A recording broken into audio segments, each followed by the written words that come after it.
സർക്കാർ കേരളത്തിൽ വരികയാണ്. പുതിയൊരു സർക്കാർ കേരളത്തിൽ വരികയാണ്. വളരെ പ്രതീക്ഷയോട് കൂടിയാണ് കേരളം നോക്കിക്കാണിക്കുന്നതിന്റെ ലക്ഷണമാണ് 102 സീറ്റ് അവർക്ക് കേരളം നൽകിയത്. മനോഹരമായ ഇന്ദിരാ ഗ്യാരണ്ടി ഇവിടെ വച്ചിട്ടുണ്ട്.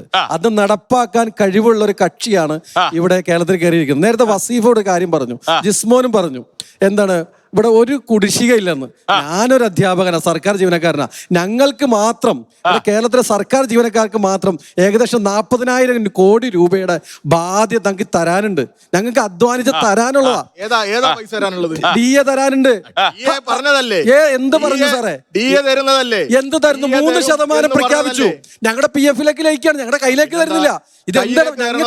ഞങ്ങൾക്ക് തരാനുള്ളതാണ് വിവിധ ഘട്ടങ്ങളിലായിട്ട് തരുന്നത്. എന്താണ് നിങ്ങൾ ചെയ്യുന്നത്? 40,000 കോടി രൂപയാണ് ഇവിടെ സർക്കാർ ജീവനക്കാർക്ക് നൽകാനുള്ളത്. അല്ല, എനിക്ക് ഇവരോട് പറയാനുള്ളത്, ഇതിനു മുമ്പ് ഒരു മുഖ്യമന്ത്രി ഉണ്ടായിരുന്നു, AK ആന്റണി. അന്ന് പറഞ്ഞൊരു, അതിനുശേഷം ഉണ്ടായിരുന്ന ഒരു ഉമ്മൻചാണ്ടി. ഇവര് പറഞ്ഞൊരു സ്റ്റേറ്റ്മെന്റ് ഉണ്ട് നമ്മുടെ നാട്ടിൽ. എന്താ പറഞ്ഞത്? സർക്കാർ ആശുപത്രിയിൽ ജനിച്ച്, സർക്കാർ സ്കൂളിൽ പഠിച്ച്, സർക്കാരിന്റെ ശമ്പളവും വാങ്ങി, സർക്കാരിന്റെ പെൻഷനും വാങ്ങി ജീവിക്കാൻ പറ്റില്ല, ആ രീതിയിലേക്ക് ഇനി പോകാൻ പറ്റില്ല എന്ന് പറഞ്ഞവരായിരുന്നു ഇവര്.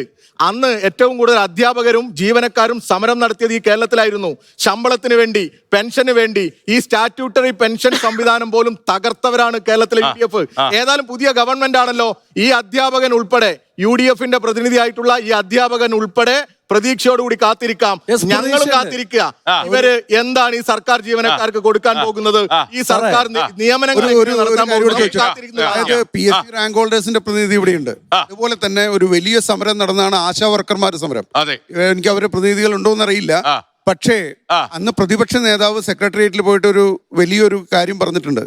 അദ്ദേഹം ചാർജ് എടുക്കുകയാണെങ്കിൽ, അദ്ദേഹത്തിന്റെ ഗവൺമെന്റ് ചാർജ് എടുക്കുകയാണെങ്കിൽ, UDF സർക്കാർ വരികയാണെങ്കിൽ ആദ്യം ഒപ്പിടുക 700 രൂപ വെച്ച് കൊടുക്കുന്ന ആശാ വർക്കർമാരുടെ ഫയലിലാണെന്നുള്ളത്. അതും കൂടെ ഒരു വലിയ പ്രതീക്ഷയായിട്ട് നിൽക്കുന്നു.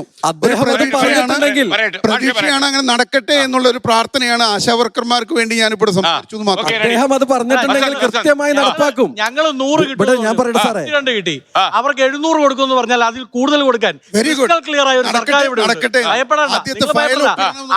ആദ്യം കേന്ദ്രം കൂടി അവരുടെ കാര്യത്തിലൊന്ന്. ഇവിടെ ഉമ്മൻചാണ്ടി സർക്കാർ കൂട്ടിയിട്ടുണ്ട് ഓൾറെഡി.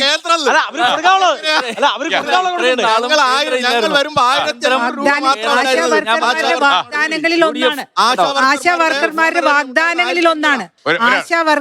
വാഗ്ദാനങ്ങളിൽ ഒന്നാണ് UDF പ്രഖ്യാപിച്ചത് 700.